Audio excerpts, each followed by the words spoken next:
시즌을 한 달가량 앞둔 현재 김하성이 연습 경기에서 연일 안타와 출루를 만들어내고 좋은 소식을 들려주며 쾌조의 시작을 보이고 있습니다. 새로운 시즌에서 좋은 모습을 보여줄 것만 같은 기대를 가득 안겨주고 있습니다. 김하성 선수에겐 이번 시즌은 특히 더 중요한데요. 바로 내년에 미국에서 맞이하는 첫 FA이기 때문입니다. 게다가 이야기되고 있는 금액이 무려 1억 달러 이상이라니 김하성 선수가 이번 시즌 맞이하는 각오는 이전과는 또 다른 위치이지 않을까 싶은데요. 다가올 시즌에 김하성 선수는 어떤 모습을 보여줄지 이야기해보도록 하겠습니다.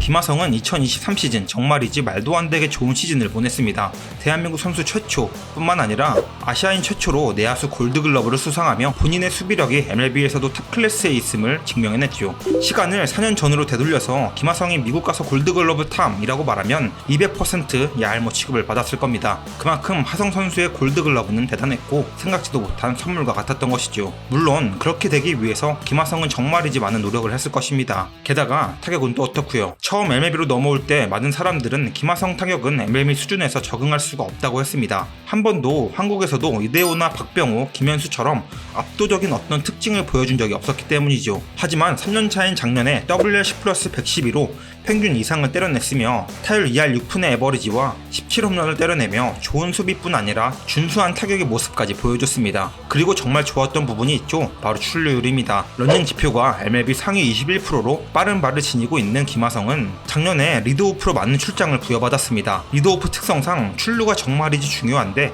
23시즌 출루율은 3할 5푼 1리로 첫 시즌 2할 7푼, 두 번째 시즌 3할 2푼 5리와 비교하면 계속해서 나아지고 있는 모습을 보이고 있었습니다. 그리고 출루율 3할 5푼 1리라는 수치 자체가 아주 좋은 모습이기도 합니다. 이렇게까지 좋아진 이유는 당연하겠지만 볼넷 비율이 좋아졌기 때문입니다. 23년에 총 75개의 볼넷을 얻어냈는데 이는 리그 전체 19위로 정말로 리그 정상급의 선구안을 지녔음을 증명해냈습니다.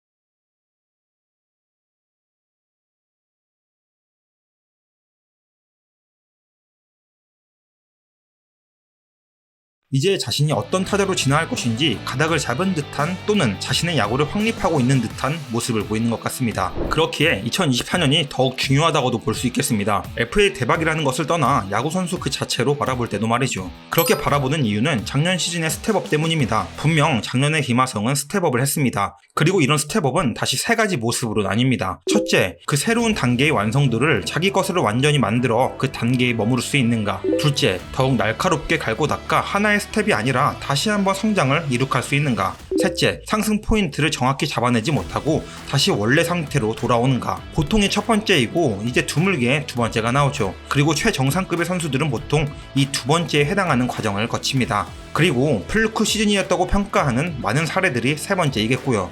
김하성 선수를 예상해본다면 첫 번째의 가능성이 아주 높습니다. 첫 번째, 두 번째 시즌보다 갑자기 팍 쳤다라기보다 꾸준히 조금씩 지표의 상승을 만들어낸 터이니 말이죠. 그리고 가장 중요한 건데 야구에서의 눈은 잘 망가지지 않습니다. 김하성의 선구안은 분명 작년 시즌 성공의 메인 디쉬였고 이건 완벽한 플러스 요인입니다. 그리고 이 부분이 바로 김하성 선수에게 어쩌면 두 번째 모습인 또다시 성장하는 모습을 보일 수도 있지 않을까 하는 기대를 들게 하는 부분이죠. 그렇게 보는 이유는 우선 28살로 아직도 성장이 가능하다는 점, 그리고 확실히 MLB의 빠른 볼과 변화무쌍한 변화구들에 적응을 한 모습, 이런 긍정적인 포인트가 보이기 때문이죠. 그래서 제가 예상하는 성적을 한번 말씀드려 보겠습니다. 150에서 160게임을 치른다는 가정하에 WR10 플러스 118에서 120, 타율 2할 7푼, 홈런 18개, 도루 30개, 출루율 3할 6푼, 장타율 3할 9푼 정도입니다. 전체적인 지표가 조금씩은 나아질 것으로 기대하는 부분이 분명 보이죠. 그럼 다시 또 이런 의문이 생길 수도 있겠죠.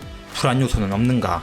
김하성이 2024 시즌에 좋지 못한 성적을 보일 수 있는 불안 요소는 두 가지가 있다고 생각합니다. 첫 번째가 바로 수비 위치 이동입니다. 올 시즌부터 파드리스 수장이 된 마이크 슐트 감독은 김하성을 다시 유격수로 보내겠다고 발표했습니다. 그리고 젠더 보가치를 2루로 보내는 결정을 했죠. 감독의 의도는 수비력을 더 강화하겠다는 뜻이었습니다. 수비 지표적으로 더 뛰어난 김하성을 수비적으로 가장 중요한 위치인 숏으로 놓는 것이죠. 근데 어쨌든 이런 점은 김하성 선수에게 불안 요소로 자리 잡을 수 있습니다. 아직 체력적인 문제가 야기될 나이는 아니긴 하지만 어쨌든 유격수 자리가 분명 이루수보단 체력 소모가 더 큰 건 사실이니 말이죠. 또한 심리적인 부담 문제가 있을 수 있습니다. 유격수가 차지하고 있는 수비 비중은 상당히 크기 때문에 수비에 정신을 더 많이 집중하다 보면 공격적인 측면에서 살짝은 덜 신경 쓰게 될 수도 있으니 말이죠. 이런 점들로 인해서 타격 지표가 오히려 떨어질 수도 있지 않을까 하는 생각은 들기도 합니다. 두 번째 불안 요소는 소극적인 타격 패턴입니다. 보다 정확히 말씀을 드리자면 소극적인 타격 패턴을 활용한 투수들의 직접적인 공략일 겁니다. 리그 상위 20위 안에 드는 볼넷 개수, 그리고 상위 9%의 헛스윙, 그리고 상위 10%의 스트라이크 존 바깥쪽에 대한 대응 모두 매우 훌륭한 지표인데, 좋은 의미로는 공을 많이 오래 본다는 것이고 나쁜 의미로는 소극적이다라고 할 수 있겠습니다. 그렇게 말할 수 있는 이유가 바로 삼진율 때문인데요. 나쁜 공에 배트도 안 나가고 헛스윙도 잘 안 하는데, 이러면 삼진율도 낮을 것 같지만 실상은 조금 다릅니다.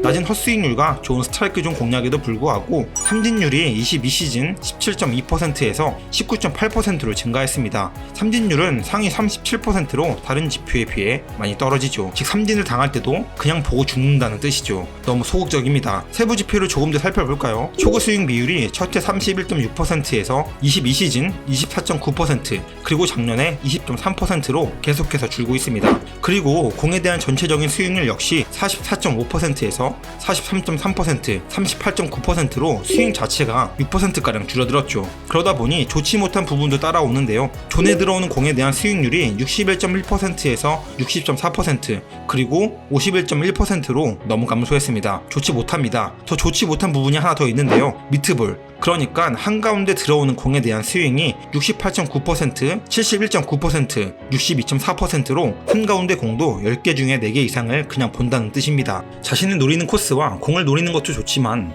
분명 이렇게 약간은 불안한 포인트들이 있음을 부인해서는 안 됩니다. 물론 사실 이건 부가적인 지표이기에 그래도 출루율 3할 오픈 1리 찍었는데 상관없는데? 라고 하면 그 말도 맞긴 합니다. 하지만 만약 여기에 취해 이것을 고집한다면 그 어떤 리그보다 개개인 분석에 미쳐있는 MLB에서 이 부분은 간과할 이유가 없을 겁니다. 그렇게 되면 김하성 선수에게 초구부터 스트라이크 존에 밀어넣는 피칭을 넣고 시작할 수 있게 됩니다. 원 스트라이크 상황에서 김하성의 타율은 1할 7푼대로 떨어집니다. 즉 이를 종합적으로 이야기해보자면 소극적인 타격임을 알고 1에서 3구에서 적극적으로 스트라이크 존 피칭을 하면 알아서 타율과 삼진율이 올라가기에 구단 측에서 맞아도 되니까 그냥 승부해라는 주문이 들어갈 수 있다는 이야기입니다. 그리고 투수들 뜻대로 진행된다면 타율과 삼진율은 망가지고 결국 시즌 전반적으로 좋지 못한 결과가 나올 것입니다. 이게 바로 두 번째 불안 요소이자 내년 시즌 타자 김하성을 바라볼 때 유심히 바라봐야 하는 점입니다. 하지만 이 역시 단편적인 모습을 강조한 것일 뿐 김하성 선수가 바보도 아니고 마냥 그렇게 당하고 있지만은 않겠죠. 그리고 무엇보다 FA 로이드 아니겠습니까? 그 어느 때보다도 집중력은 최고조일 것으로 보입니다. 분명 어려움이 닥친다고 해도 헤쳐나갈 준비가 되어 있을 테죠. 이렇게 2024 시즌을 준비하고 있는 김하성 선수에 대하여 이러쿵저러쿵 이야기해봤습니다. 사실 많이 잘했으면 좋겠습니다. 기대도 많이 되고요. 부디 성공적인 시즌을 보내 진짜 1억 달러 오퍼라는 꿈의 계약을 성사시켰으면 좋겠네요. 오늘 준비한 이야기는 여기까지입니다. 다음에도 재미있는 스포츠 이야기를 들고 찾아오겠습니다. 감사합니다.